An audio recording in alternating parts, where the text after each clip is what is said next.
Welcome in, everyone, to this deep dive we're doing today. We're exploring excerpts from the first 5 sections of Three Times a Victim, Living Under the Shadow of Toxic Shame. Yeah, this book by Bruce. Really personal. It's a fascinating read, A and full story. it's not your typical linear autobiography, is it? Bruce jumps between different periods of his life, Right. creates this almost like puzzle-like structure that really keeps you engaged. It's like piecing together this mystery, right? You're kind of drawn in by these big, gripping events, Huh. a violent attack, but the police don't believe him. Oh, yeah. And then he's accused of a crime that could send him to prison for 10 years. Wow. Despite evidence to the contrary. And you find yourself wondering, how much can one person endure? A lot, apparently. And it's not just those intense events, is it? It's the whole complex family dynamic. It's the search for love and connection, and ultimately this path toward healing and resilience. It's a heavy story, for sure. But that's what makes it so compelling, right? It's a testament to the human spirit's ability to overcome really incredible hardship. So where do we even begin with a story like this? I mean, Well, I think to truly understand how Bruce responds to the trauma he faces later, yeah. we need to go back to the beginning. It, His childhood is key to unlocking those complexities of his journey. okay, so let's paint a picture of Bruce's early life. Imagine growing up in this home shrouded in silence. So, His father was a very stoic and emotionally distant figure. His mother, unpredictable, prone to these sudden bursts of anger and criticism. It's that environment where you're constantly walking on eggshells. yeah, I get it. And in this environment, Bruce makes a vow. He makes a vow to never become like his parents, to reject their methods of fear and anger. Okay. But what's interesting is that this vow, while well-intentioned, it ends up creating this internal conflict that he actually grapples with throughout his life. Yeah, almost like he's overcorrecting, isn't it? Internalizes this need to be good, to suppress any form of anger, even when it's justified. Yeah, Like- and that internal struggle, it plays out in his school life too, where he retreats into silence. He's burying his voice under these layers of shame. Oh, that's got to be hard. He just becomes withdrawn. Yeah. And his refuge becomes nature, I see here. He finds solace in the woods, hiking up Ragged Mountain. Right.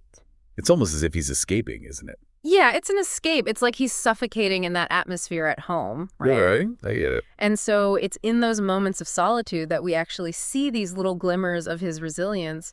But even with those moments of peace, there's still this pervasive sense of loneliness, right? Right. His aunt and cousins offer some warmth and connection, but overall, it's just his early life's marked by this kind of isolation. Okay. That is, until Paul enters the picture. Ah, yes, Paul. His childhood friend, he becomes this incredible protector. There's this great anecdote in the book where Bruce and Paul are riding bikes and a dog starts chasing them. Bruce is terrified, but Paul, without hesitation, jumps off his bike and chases the dog away. Oh, wow. And it's a small moment, Yeah. but it speaks volumes about Paul's loyalty and his instinct to shield Bruce from harm. Yeah, just that automatic instinct, right? Yeah. That's amazing. It's a powerful illustration of Bruce's vulnerability, too, isn't it? His deep need for someone to stand between him and that harshness, someone to be his advocate. Makes you wonder if that early experience kind of shaped that yearning for connection later on. Oh, that's a good point, yeah. So let's fast forward to college. Bruce ends up at Georgia Tech studying engineering. Okay. Engineering. A decision that was driven more by a sense of duty and his parents' expectations rather than genuine passion. Yeah. So he feels obligated, basically. And initially, college just feels like an extension of high school. He's lost, he's lonely, he's afraid of judgment, struggling to find his place. So it's a familiar feeling of isolation for him. Yeah, that's tough. You'd hope college would be this big, open, welcoming place. Right. But then comes a turning point. He seeks help at the Counseling and Career Planning Center. Now, you wouldn't typically think of a career center as this place for self-discovery, but for Bruce, it was truly transformative. Interesting. It really is. So through counseling, he discovers a side of himself he never knew existed. He realizes he has this talent for connecting with people, a natural empathy, passion for helping others. It's like this light bulb moment for him, And it's fascinating how that realization actually came about. He was talking with a friend who was also struggling in the engineering program. No. And this friend confessed that engineering wasn't his true calling. And Bruce, he found himself encouraging him to pursue a career that actually brought him joy. And in that moment, he realized he was giving advice that he needed to hear himself. giving advice that he needed to hear. It's amazing. That's such a common thing, isn't It it? is. It's like we can often see the path for others much more clearly than we can for ourselves. Absolutely. So this experience planted a seed, highlighted the importance of aligning your career with your values, your passions. Something, of course, Bruce was still struggling to do himself.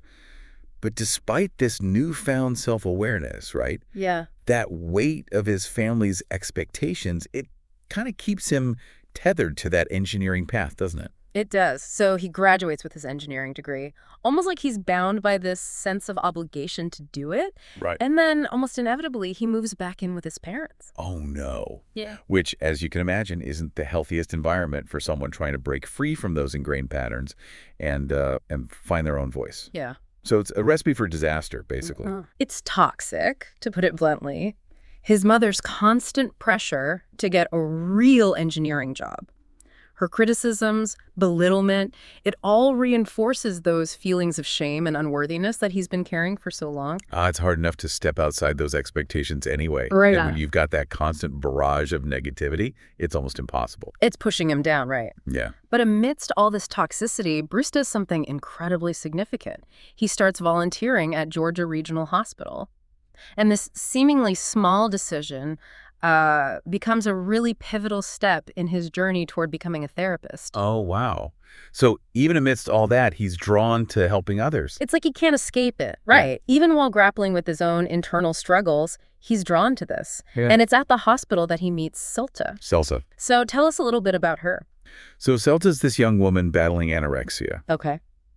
And Bruce's encounter with her is nothing short of transformative. Really? Yeah, he approaches her not as a staff member, but as this fellow human being, you know? Right. And she responds instantly to his compassion. That's amazing. It's this connection that goes way beyond the typical patient-volunteer dynamic. Okay. It blossoms into a deep and meaningful love. Wow.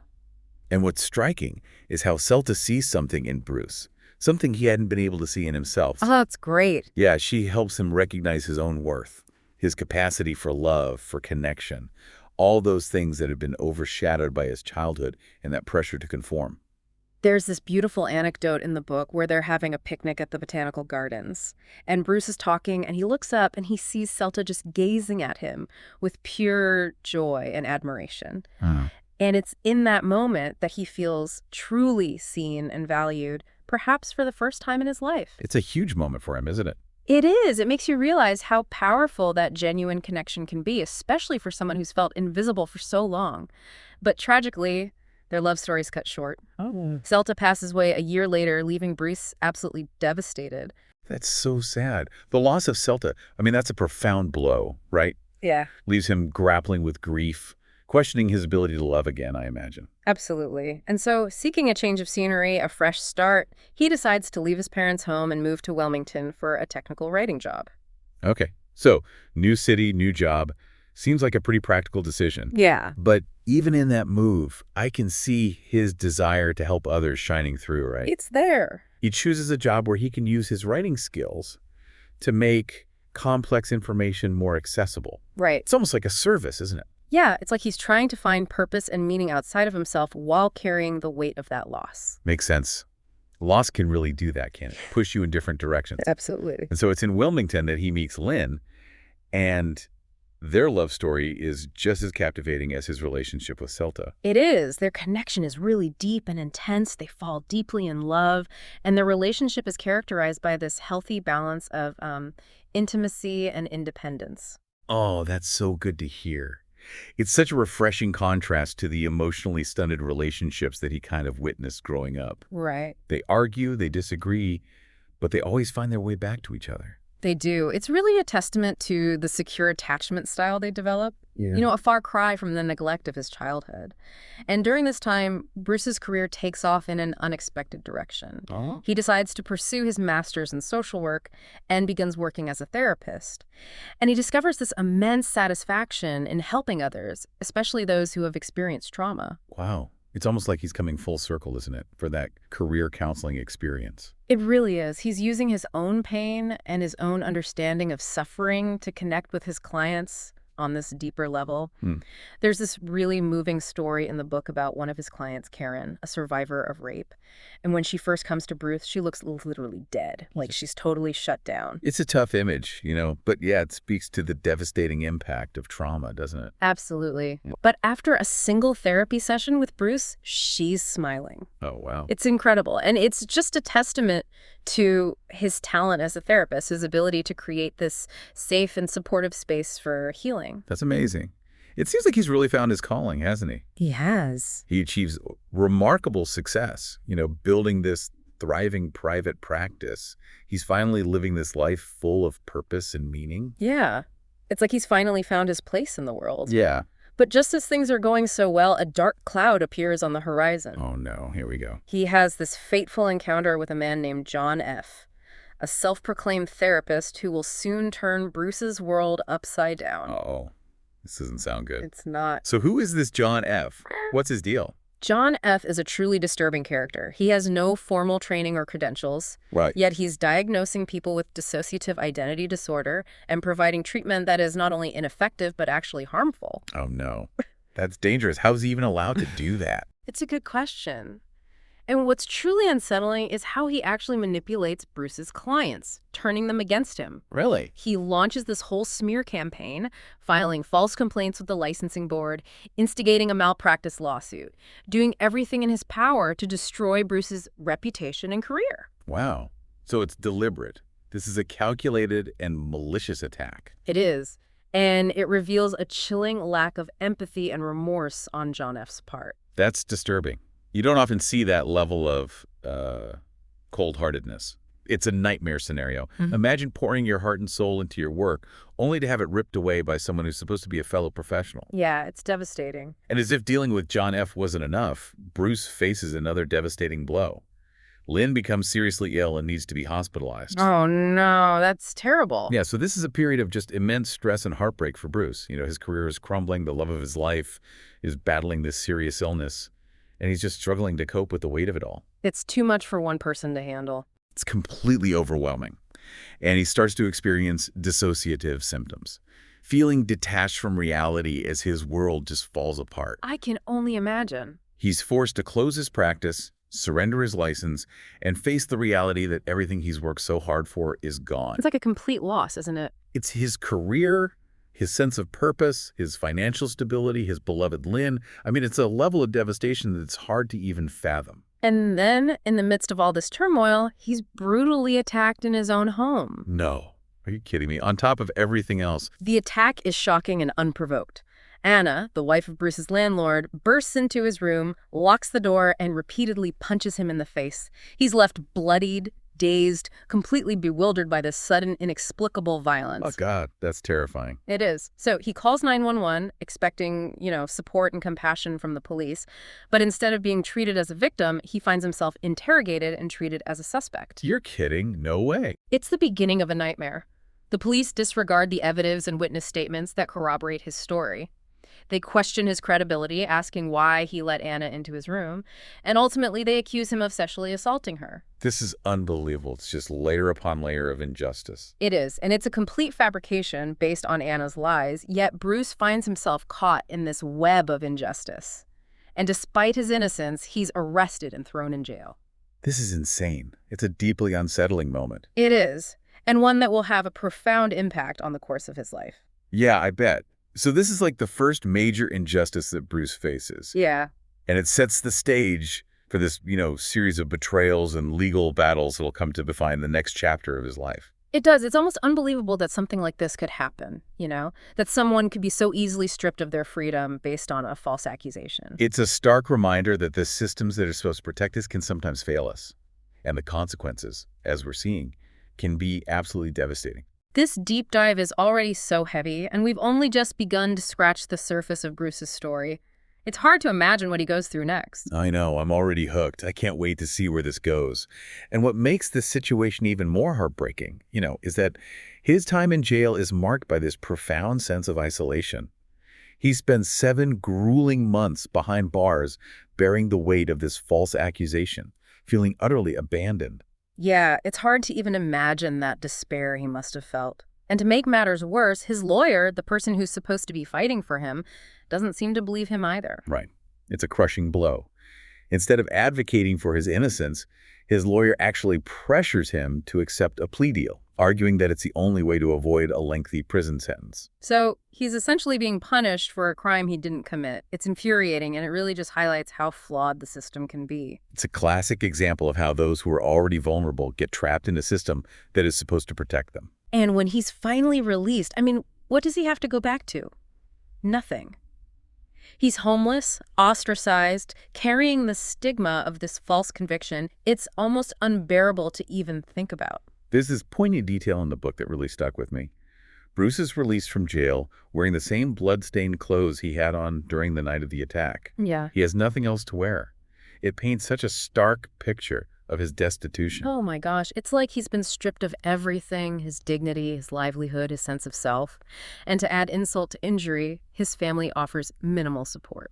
Yeah, it's a sad reflection of those dysfunctional family dynamics that have plagued Bruce his entire life, isn't it? His parents are much more concerned with appearances than offering genuine support and understanding. It's almost as if they're turning a blind eye to his suffering. Yeah. And as if things couldn't get any worse, Bruce finds himself facing yet another blow while he's homeless and struggling to survive. Oh no, not another one. What now? Yeah. What happens? This time, it's a false accusation from a former romantic partner, Kathy, who claims he committed credit card fraud. Hold on. Credit card fraud? What? What What? actually happened? So it stems from this misunderstanding involving a saved credit card on a domain registration. Right? But the situation spirals out of control. And Bruce, because he's already been branded a criminal, is not given the benefit of the doubt. Oh no. Again, it's like this nightmare that just keeps repeating itself. He's trapped in the system that seems determined to punish him, regardless of the truth. Exactly. And to avoid another lengthy prison sentence, he's pressured into pleading guilty to a kidnapping charge, even though he's innocent. Oh my goodness. This is just crazy. It's a Kafka-esque scenario. It highlights the absurdity and cruelty of the situation. I can't imagine the emotional toll this takes on him. To be falsely accused, imprisoned, and then to have it happen again. It's enough to break anyone's spirit. It really is. You would think so, right? But what's remarkable is that even amidst all this darkness, Bruce keeps searching for meaning and connection. What does that even look like at this point? I mean, he's lost everything. We see him navigating homelessness, seeking solace in books and libraries, those sanctuaries of knowledge and quiet contemplation. He reconnects with his friend Thomas, finding comfort in that renewed bond. And believe it or not, he even tries to find connection through dating websites. Wow. Okay, so he's not giving up. It's inspiring to see that spark of hope kind of flickering even in his darkest hour. It speaks to his resilience, his deep yearning for human connection. Yeah. There's this detail in the book that really caught my attention. He would sleep in Duke's libraries because they were open 24 hours. Oh, wow. Can you imagine? I mean, it speaks to his resourcefulness and his determination to find a safe haven, even in the most dire of circumstances. It also highlights his intellectual curiosity, doesn't it? His love for learning. Even when his world's falling apart, he's still seeking knowledge, still finding comfort in books. Yeah. It's amazing. But his search for connection, unfortunately, doesn't always lead him to healthy relationships. He ends up marrying a woman named Elnaz, who he met online, in this whirlwind romance that seems driven by his need for companionship. And this marriage, unfortunately, becomes another source of pain and disillusionment. From the beginning, it's strained by unmet expectations, cultural differences, a lack of true intimacy. That's interesting. Can you elaborate on those cultural differences a little bit? I'm curious to know how they kind of played a role in their struggles. Well, Elnaz had come from a different country and was having a hard time adapting to life in the U.S. She was putting off taking the exams necessary to practice medicine here, which created tension and resentment in the relationship. Ah, so a lot of these external pressures were weighing on their marriage. And then, of course, you have Bruce's internal struggles as well. Exactly. His past trauma, the weight of those false accusations, it makes it so difficult for him to be fully present and emotionally available in the relationship. Right. And ultimately, the marriage ends in this dramatic confrontation, further solidifying Bruce's feelings of being misunderstood and unjustly punished. It's like it's all coming to a head. Yeah, he's served with a restraining order, which isolates him even further and deepens that sense that the world is against him. It's a crushing blow, and tragically it leads him to attempt suicide. Oh, that's just heartbreaking. It makes you realize how profound the impact of these injustices has been on him. He's reached a point of utter despair. It's a devastating moment. But in a strange twist of fate, it also becomes a turning point. His suicide attempt leads him to be hospitalized in a psychiatric unit. And while it seems like he's hit rock bottom, it's there that he has a life-altering encounter with another patient named Kira. Tell us about Kira. What makes her so significant in Bruce's story? Kira is the first person who truly believes Bruce's story. Wow. She offers him the validation and compassion he's been craving for so long. Her unwavering belief in his innocence is like this lifeline, helping him to start healing and reclaim his sense of worth. It's amazing how just that single act of kindness, of believing in someone who's been so deeply betrayed, can have such a profound impact. It speaks to the power of human connection, especially in our darkest moments. Absolutely. And Kira's belief in Bruce gives him the courage to finally confront the trauma he's been carrying for years. He begins intensive trauma therapy, using a technique called EMDR. That's eye movement desensitization and reprocessing. Oh, EMDR, I've heard of that. I don't really understand how it works, though. Can you explain it a little bit? Sure.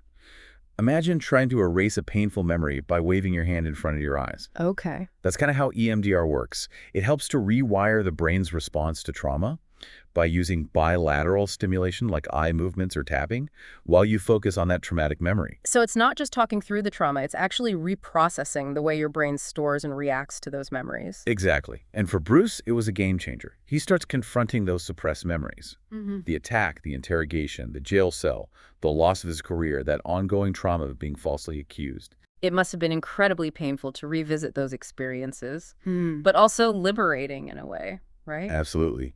EMDR allows him to process and release the trauma in a safe and controlled environment, allowing him to heal and move forward. And as he goes deeper into therapy, we start to see him finally getting in touch with his anger.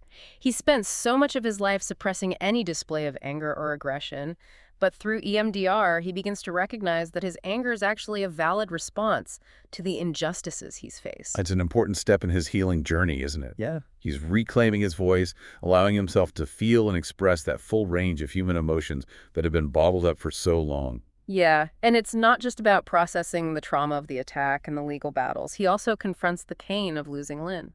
Oh, right. He revisits those heartbreaking memories of her illness, her suffering, his own feelings of helplessness and inadequacy. It's a painful but necessary process that allows him to grieve her loss and begin to forgive himself. So he's finally starting to heal, to reclaim his sense of self, to find a glimmer of peace. But I imagine there are still setbacks along the way. There are. There's a moment where he Googles his name and sees those old news articles about the attack and those false accusations. It's this harsh reminder that even though he's made so much progress, the past still has a way of haunting him. The internet never forgets, does it? Yeah. It's like those false narratives are permanently etched into the digital landscape. It highlights the power of the digital age, how information, even if it's false, can have this lasting impact on someone's life. It's a sobering thought. So what happens next? How does Bruce navigate this realization that he can't completely escape the shadow of those past injustices? Well, this is where Bruce's story takes a truly inspiring turn. Despite these setbacks, he refuses to let the past define him. He keeps pushing forward, keeps going to therapy, keeps confronting those difficult memories, and keeps searching for ways to heal. It's incredible. His resilience is truly remarkable. What are the key insights that resonate with you so far? What stands out to you? Well, one thing that's really striking is how Bruce's story is not just about this one man's journey through trauma and injustice. It's this reflection of the systemic biases and failures that allow these kinds of things to happen. You're right. It makes you think about all the other people out there who have been victimized by similar injustices, whose voices have been silenced, whose stories haven't been heard. Exactly. And it raises those important questions about how we as a society respond to those who have been victimized. Do we believe them? Do we offer support? Or do we turn away, leaving them to navigate their pain and trauma alone? It's a call to action, isn't it? A reminder that we all have this responsibility to listen with empathy, to question our own biases, and to advocate for a more just and compassionate world. But before we get too far ahead of ourselves, let's dive back into Bruce's story and see how his journey unfolds. It's incredible how one person can endure so much. And what really strikes me is how Bruce's story just underscores the impact of trauma, right? Like, it's not just the event itself, it's those ripple effects that touch every aspect of your life. Absolutely. And it's like this invisible wound that can fester and influence your perceptions, your relationships, even your sense of self. And in Bruce's case, this is compounded by the fact that he's experienced repeated betrayals from the very systems that should be protecting and supporting him. Yeah, like a double whammy, right? He's dealing with the trauma itself, and then he's also dealing with the trauma of being disbelieved and abandoned by those he should be able to trust. Precisely. The police, his lawyer, the courts, even his own family, they all fail him in different ways, leaving him feeling isolated and deeply distrustful of the world. Yeah, and that lack of trust seeps into his personal life too, making it even harder to form genuine connections and find that love and belonging he so desperately needs. We see this play out in his marriage to Elnaz, where his past trauma and the weight of those false accusations create this barrier between them. It becomes this vicious cycle. The trauma makes it difficult for him to be vulnerable and build healthy relationships. And the lack of those supportive relationships makes it even harder to heal from the trauma. It's a heartbreaking situation. So he's trapped right in this web of pain and injustice every time it seems like he's about to break free, something pulls him back in. But even in those darkest moments, Bruce never completely loses sight of that need for connection. He keeps reaching out, searching for his place in the world, and eventually he finds solace and understanding in the most unexpected of places. You're talking about his encounter with Kira in the psychiatric unit? Exactly. It's a powerful reminder that even when we feel utterly alone, human connection can be a lifeline, and Kira's unwavering belief in Bruce is transformative. It gives him the strength and courage to start sharing his story, to speak his truth. And in doing so, he begins to chip away at that shame that's been haunting him for so long, the shame of being wrongly labeled, of being seen as something he's not. And as he shares his story, he discovers something incredibly empowering. He's not alone. There are others who have been falsely accused, who have been victimized by the system, and who understand the pain and isolation he's been carrying. This is such a crucial point because when you've been through something so traumatic and you've been disbelieved, it's so easy to internalize that and feel like you're the only one. Absolutely, but finding a community, a group of people who have had similar experiences, can be incredibly validating and healing. It helps to break that cycle of shame and isolation. And Bruce's willingness to share his story takes incredible courage. He's not just speaking out for himself, he's speaking out for all those who have been silenced by injustice. His vulnerability becomes a beacon of hope for others who are struggling in similar situations. He's showing them that it's okay to speak up, to fight for their truth, and to seek support. It's a powerful message. His story really highlights the importance of speaking your truth, of finding your voice, and refusing to be defined by the labels society tries to impose on you. And ultimately, his journey is a testament to the human spirit's incredible capacity for resilience, for finding hope and meaning, even in the face of unimaginable hardship. So as we come to the end of this deep dive, what are the key takeaways? What can we learn from Bruce's incredible journey? I think one of the most crucial takeaways is the importance of believing survivors. When someone shares their story of trauma or injustice, it's vital that we listen with empathy and offer support without judgment. False accusations can have devastating and far-reaching consequences. Absolutely. We need to be mindful of the power of our words and actions and recognize that sometimes the bravest thing a person can do is come forward and share their story. And Bruce's story also highlights the importance of seeking help when you're struggling with trauma or mental health challenges. There's no shame in asking for support, and there are resources available to help you heal and move forward. It's a reminder that healing is possible even after experiencing profound trauma and injustice. Bruce's journey wasn't a straight line. There were setbacks, moments of despair, but he kept moving forward, seeking help and fighting for his well-being. And that persistence, that refusal to give up is what makes his story so inspiring. He kept searching for meaning, for connection, and ultimately found a path towards healing and peace. Well, Bruce's story has certainly been a roller coaster of emotions. It's made me think about how we treat each other, how we respond to those who've been hurt, and how we can create a more compassionate and just world. It's a reminder that we all have a role to play in making a difference. I couldn't agree more. It's a powerful story that stays with you long after you've finished reading it. Thank you for joining us on this deep dive.